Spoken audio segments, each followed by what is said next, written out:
Hello, I'm Ling and I'm travelling through New Zealand's South Island near Lake Tekapo.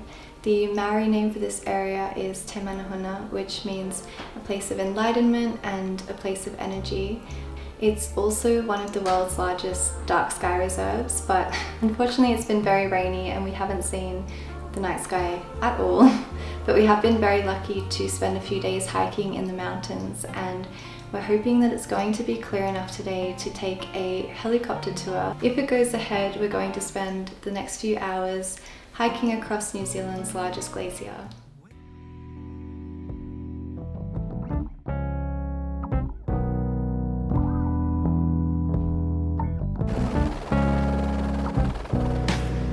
You wish to see, but time will tell who you want to be without the spell. Standing alone, you and me, broken as one into realities. We're only here on borrowed time,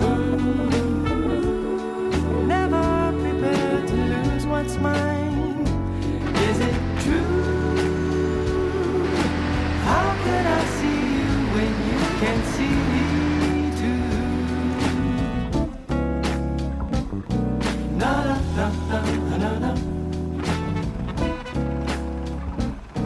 Na na na na na. Forget mistakes or your regrets. No, it's not the time.